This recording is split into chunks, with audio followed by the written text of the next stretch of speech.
Hey everyone, Felix from Nintendo Life here, and a new Mario Party game has finally been announced. I think ever since I started this job, every single Direct, I've been wishing for a new Mario Party game or DLC for Mario Party Superstars, and well, it turns out we're not getting DLC, we're just getting a brand new game, and man, it's looking to be the Mario Party to rule them all. So I thought I'd make this video just to go over everything we know about Super Mario Party Jamboree.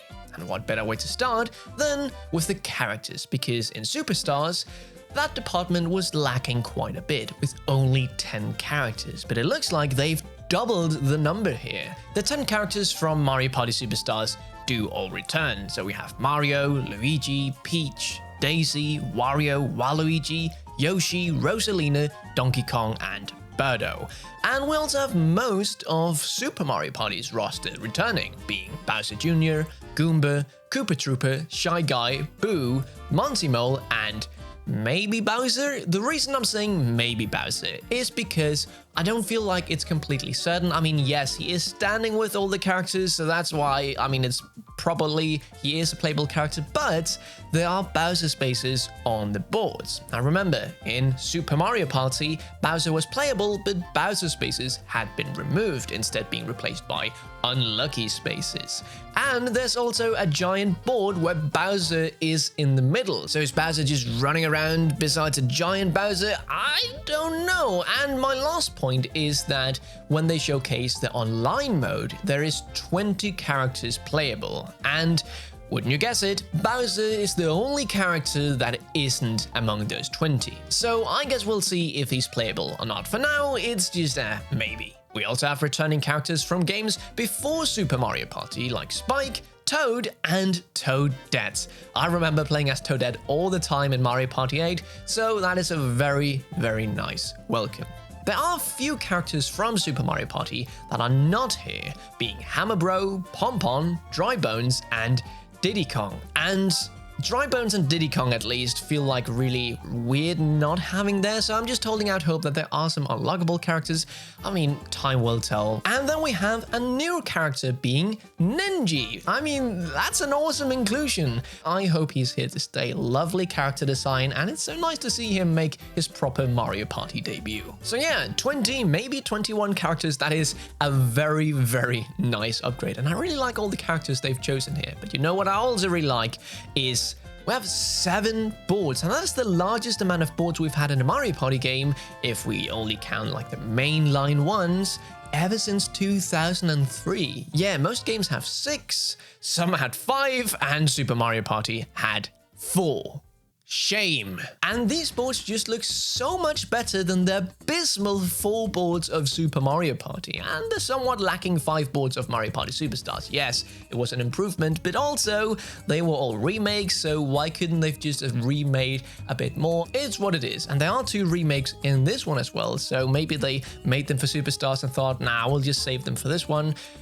I don't know, but I think we should just look at the boards because they look absolutely terrific. Firstly, it's the 5 original boards, and we're starting off with Mega Wiggler's Tree Party. Now, this one reminds me a bit of Woody Woods, the way that you have the forest and then a darker side, more scary side of the forest. It looks like the main gimmick of this one is that you have a giant Wiggler that can walk around in a circle, changing up the shortcuts, and that is apparent when you look at the arrows on the leaves. Now we have Roll'em Raceway, where you drive a race car instead of going on foot around in this race course. It has an exclusive 4-dice item called the Turbo Dice, so you'll be zooming around this board, and again, love to see some variety in the boards. Then we have Goomba Lagoon, a tropical island where the tides change what paths are available. There's also a Goomba Volcano in the middle, which will erupt golden Goombas. I don't really know what that'll mean, but just take a look at the layouts. You're going around at this mountain, you can go over to islands, and then you also have ships that you can walk on, and there's these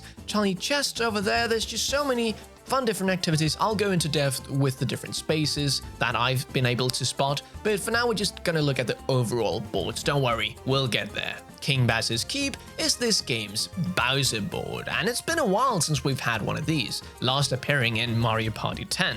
They didn't show much, loads of lava, a giant Bowser, and this corner up in top right looks very intriguing. All the designs of the boards, they're just fun and intriguing and not on a grid. I don't know what they were thinking there. And lastly, we have one of the best looking new original boards. It's Rainbow Gallery. It takes place inside a mall, has 3 different levels where you use escalators to go up and down. There's different shops where you go past and then you can buy stuff. It's just all very thematic. And sometimes there's flash sales, which will cut the star price in half. But that's not only it. I mean, when they showed there's 5 boards, I must admit I was a bit disappointed that there was only 5, but then they thought, hey, no. We also have 2 retro boards. The first one being Mario's Rainbow Castle from Mario Party 1. The unique thing with this one is that the star is always at the same location. But after each star, Bowser will appear, and the next person reaching where the star usually is will have to pay 40 coins. At least that's how it worked in the old one. I don't know if they changed anything up in this one. It looks pretty faithful, so I think it's going to be pretty similar to that. There's a bit of alternating paths to try and avoid Bowser as best as possible, plus happening spaces which will switch out Toad and Bowser. I don't know, the gimmick sounds fun and it's just a really pretty original looking course. The second one, that one is really special. It's Western Land from Mario Party 2. Regarded as an all-time classic, this is a Western map done absolutely right. There's a train that goes around the map and there's 3 stops, so you can take it from one stop to another. If you're on the tracks while the train is moving, well, boo-hoo for you. So I hadn't played Mario's Rainbow Castle, but I have played Western Land in Mario Party 2, and it's just a really solid course, and it looks like they've done it completely justice with this amazing looking remake. And something really cool about these boards is that you can all see them here in the overworld. So we have Goomba Lagoon, we have Mega Wiggler's Tree Party, Rainbow Galleria, Roland Raceway, and then over here inside the mountain, that's where I expect that we have King Bass's Keep, and all the way over there we have Western Land. And you might have noticed that Western Land and Bowser's Keep look a bit unfinished, and that's because I think that they are unlockable, so that they're still building the stages, which I just think is really cute. Now the stage Rainbow Castle, I at first couldn't find it, but here it actually looks like it is Rainbow Castle or something related to it, but it's not done yet, much like Western Land and Bowser's Keep. But the board's only one part of Mario Party. What about the minigames? Well, we have a whopping 110 minigames, being the biggest selection of minigames in a Mario Party to date. We don't know if they're all new or they have remade some like in Superstars, but they only showed new ones and they didn't mention that they were remaking minigames. So, I mean, I have my hopes up that they are all original. I mean, that would just be very nice. You have one where you ride a Yoshi, which will just be hilarious to see Yoshi riding a Yoshi. You have some motion control minigames and some that aren't. And I know that people think, whoa, do I need to play with a single Joy-Con? What's going on? That sucks. Don't worry. On the website it states, and I quote, "Motion-controlled minigames require a Joy-Con controller and are not available when playing online. Motion-controlled minigames are not compatible with Nintendo Switch Lite or Nintendo Switch Pro controller, but button-controlled minigames can still be played when using these controls/accessories. So it just seems like if you don't like motion-controlled minigames, you can still play the game, it's just those will be disabled, which personally I think that's a really good solution. Now, motion-controlled minigames are nice, but it's not nice only having to play with one single Joy-Con. I'm excited to see if it's just like a switch you choose at the start when selecting the rules of the map. But either way, props to Nintendo for not just going and saying, nope, you can only play with a single Joy-Con. Thank you so much. Items is something that they didn't show off a lot, but if we take a look at the box art, we can see 3 of them right here. The skeleton key, Boo Bell, but then we have this shell, which I don't know if it's been in a previous Mario Party game. I personally haven't seen it.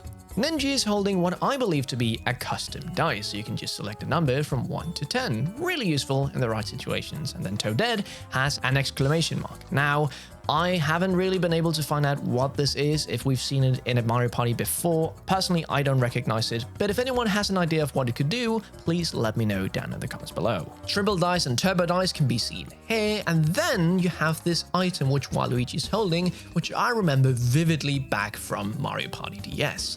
Essentially how this works now, I don't know if this is exactly how they'll work in this game, but how they worked in Mario Party DS was that you had this thing that you can put on spaces. Let's say that it said 20 coins. Then you would put down this purple 20 coin thing on a blue space, for example, and then if someone landed on that, they would lose 20 coins and they would all go to you. So it just adds a bit more to the board, a little bit of strategy thinking, okay, here more people pass, so I'm going to put it there. I don't know which spaces you'll be able to put it on. It would be nice if you can put it on lucky spaces because, I mean, looking at the boards, there's a lot of lucky spaces, which personally, it just takes a bit of fun out of it because then minigames mean less. I don't know. We'll have to see how well it plays in action. But I'm getting a bit ahead of myself. Let's talk about spaces on the board for a second. So it looks like it's going to be pretty similar to how it is in Mario Party Superstars. We have Bowser spaces, item spaces, lucky spaces, chance time versus spaces.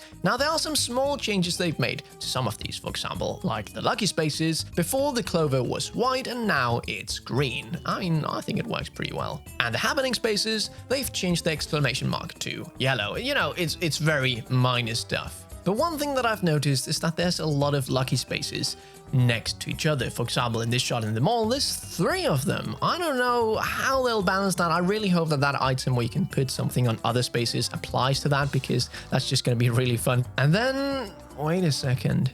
What is that?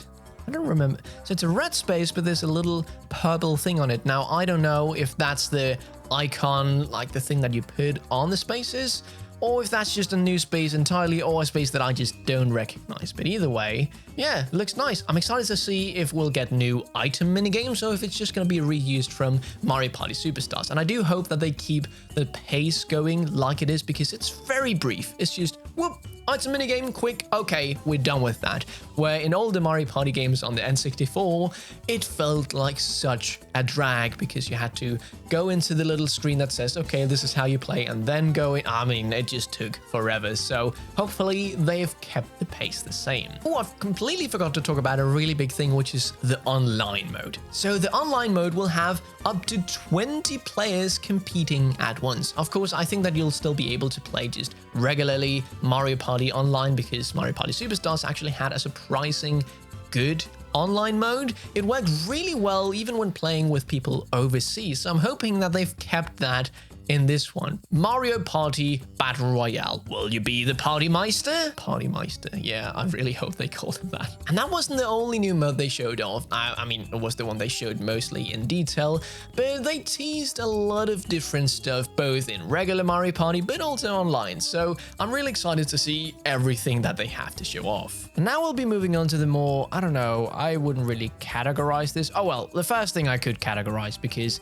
it is the UI. So if we have a look here, it's actually really cool. They show when the next minigame is taking place, and when the flash sale is ending, or when we're entering the home stretch, which is the last 5 rounds of a game. It also shows you which space each player has landed on, and that's just really neat. Kamek seems to be the host now that Toad and Toadette have joined the party, but on the boards themselves, it's actually a yellow Toad taking care of the party squad. Also, thank God, stars are still 20 coins. Now, I had a bit of a heart attack because I was scrubbing through the trailer without sound on and saw this. Oh God, stars are only 10 coins, I thought. But then you hear the audio and it says, with flash sales, you'll get stars at half price, meaning, well, they're 20 coins normally. Yes! Thank you. It also looks like reactions are making a return from Mario Party Superstars, and I'm just gonna be honest, I hated the reactions. I mean, they were fun for a while, but they just clutter the whole screen, so I hope that they have somehow made them a bit smaller. I mean, they can be very funny, I'm not gonna lie, but it can also be very annoying when playing with the wrong types of people, just constantly hearing either way, I think that's everything.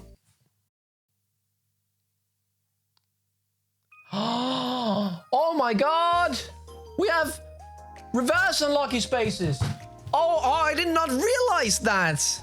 That's totally what it is. So remember on Rainbow Castle where I was saying I didn't know what that icon was? Now looking at it, that's a negative clover. That is a negative lucky space. That is actually super exciting because yeah, then you have a little wheel that says you lose 20 coins. It's just a super unlucky space. Oh, that's awesome. Oh, I'm so glad I caught my realization of that on camera. That's so cool. Anyway, that was everything that I noticed in the Super Mario Party Jamboree trailer. If there's anything I missed, please let me know down in the comments below so that everyone watching has even more stuff to geek out and fantasize about before this game releases October 17th. Thank you all so much for watching. If you enjoyed this video, why don't you analyze that subscribe button and even miss that there's some unlucky spaces then you noticed and whoa, I need to give that subscribe button a click. That didn't make sense. Don't forget to check out our website nintendolife.com for all sorts of Nintendo related content, and I'll see you in the next one. Felix from Nintendo Life, out.